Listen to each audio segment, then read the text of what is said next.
what got you motivated to do this? What was it that said, yes, I want to put some effort, some work, some energy, and money, and time into this thing? Well, I think for me and a good part of the team, we saw a problem that needed to be fixed. And, I think that any innovator, anybody who's looking to make an impact, anybody who's looking to develop something that's usable, they're looking for things that could be better. Yes. And, I spent a young part of my life being an employer for Fortune 500 companies. Right. At a middle-level management, managing 100, 200 people. Yes. Most of these people were lower-wage workers. Yes. And I always felt like there was almost a rut created in how people work. They come into something thinking that it's a short-term situation, but then over time, we're creatures of habit, and we fall into this habit, which isn't beneficial for them. Ultimately, it's not beneficial for society. It creates poverty that passes on for generations. Yeah. So these are things that I kind of grew up around, and I saw a way to kind of solve this through technology, and that was to make an actual fair labor market where it wasn't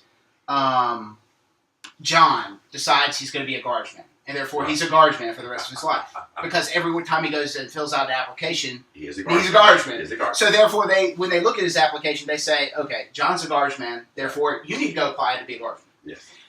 I think that people are bigger than that. Yes. Their capabilities, their production is far beyond putting them in a box. So the idea was around this concept of freeing people's potential. Meaning that, okay, you're a photographer today, but that doesn't mean tomorrow you can't learn to be something else. Yes. People adapt. We constantly adapt. Sure. But in labor, it's an area that we get isolated, and we say, this is what you are, this is what you are. It's kind of like Harry Potter, where you get a hat and that's it. Yes. And I think people are more than that, And so the concept with Latium is the ability for people to choose a task, choose something to their liking that they feel that they'll be able to be successful in. Because there's many things in the world that need to be done. Many of them don't require full-time work. Some of them require full-time work. Yes. And this has always been dictated by a guy who's sitting out there needing a job filled, right? I've been that guy. I've been the guy needing the job. I've been the guy filling the job. Yes. And both of those things have massive limitations in that me filling the job, right?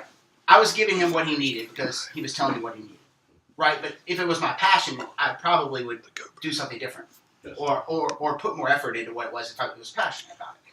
This guy, he's looking for somebody, and he's limited to what he can get to do it by his local pool, yes. Right? So this is a problem. It's a problem that's global. It's a problem that transcends labor markets, national regulation. You've got guys over here making 12 cents an hour. You've got guys over here wanting to make $15 an hour. And there's no consensus in this. But yet there's one similarity we all have. We're all humans. And we're all working to acquire things for ourselves and to try to be productive and try to enjoy it, because every hour we put into this is an hour of our life we're not getting back. Right. So we want to enjoy what we do. We want to make enough money to be able to support our family, those around us that we care about, and be able to enjoy our life. So these to me seem like inherent problems with our current labor system. And it's honestly one thing I think that the technology revolution hasn't really disrupted yet. You got companies like Monster.com, so you can find a job, right? You can find your rut faster, right? You've got things like Freelancer, where if you're technically inclined, you can go out and talk to a whole bunch of scam artists that aren't real jobs to begin with and waste your time. But there's nobody out there really facilitating and lifting people up and saying, what do you want to be? And people having the ability to hire from anywhere in the world at a fair wage and say, this is what I need done.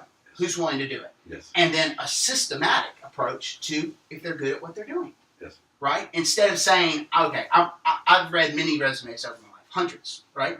People's resumes, and then the references. You have to take the person's opinion who's giving the reference into equation. It's like reading an Amazon review, right? So somebody rates a product, and they say, this product's a 1 because of this. The other guy rates it a 5 because of that. And now you have to look into those people and try to figure out if what they're saying is actually believable. Yes. It's no different when you're evaluating employees. So we thought, why not make a system that totally removes that, right? It removes the human opinion of if someone's successful or not, and makes it a calculation. Because all things prove themselves over time.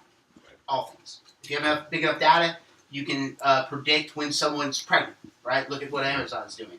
You know, so it's all about the data telling us what people should be doing and what they shouldn't be doing, and instead of having it a personal opinion. Absolutely. And so that kind of concept is what birthed Latium. And blockchain technology coming into to existence was kind of the perfect medium. Right. Because we understand that, you know, trying to disrupt any industry, the first move is always a pushback against it from the existing infrastructure. You know, because they don't want to be pushed out. I mean, they've made all their money. This is the way it's done. Sure. Similar to what you were talking about earlier with the government, the way they think. So the idea here is to take this and decentralize it in such a way where everyone can play ball, but not just come into the system and be able to get value for their efforts, but to also get access into this cryptocurrency market, which is still pretty foreign to your everyday person. You know, if you walk in the gas station, you're like, hey, I want to pay with Bitcoin. Or yeah, and they say, what's that? Right, exactly. Yeah, or what's a cryptocurrency? And Exactly. There are people that still have never heard the word. Exactly. And so the reason that I got involved is that, you know, I've run companies my whole life. You know, at McAfee there were thousands of people, and I got to see where the hierarchical structure of employment is madness in many cases. But let's look at computer security. Okay, when computers first came on the scene, what was computer security? The security fell into the security department, whose staff involved guards at the front door, special locks on, and so the entire problem of security was missed. Meaning, I don't care if the lock is on the door or not. No one cares because no one goes into your computer room to steal your data. Sure. They will log on from outside. And so for years, there were problems created by, we're fixed in this mode. This is what I do. Sure. I know what security means. Don't tell me what to do. It means I've got a special lock on this door with a keypad. And I've got a guard standing outside. That's what security is. Well, no, who cares? I will still hack into your system and take what I want. Never thought if the lock actually accomplishes the goal it was set out to. But the lock, I mean, what does it do? No hacker is going to break into your building and get into your computer. Sure. It doesn't have. Keep it unlocked. Who cares? So I saw immediately, like, well, you know, we are fixed in our thinking and in our boundaries of what is possible by the history of our employment. We become we are the security people. I've had this security job for X number of years, and I know what I'm doing. No, I'm sorry, you don't. Right. You know what was good yesterday or 10 years ago. Sure. The world has changed, and because I'm in this rut, the rut doesn't change. That rut goes on forever. Sure. And the world changes around me until finally the rut becomes so useless that it's abandoned. I mean, buggy whips. Okay, well, you know, we're a buggy whip factory. That's what we've always done. Yeah, I see these cars coming online. Who cares? Well, in 10 years, there aren't any more buggies. Everybody's driving a car. Yeah. And the entire company goes south. Instead of having something where we're very fluid, and we see the world changing, and we change with that world, which means you can't be in a rut. If you're in a rut, you got to climb up. You've got to get in this fluid environment where we adapt. That's right. Where we have the ability to watch and change with the world, which is in constant flux.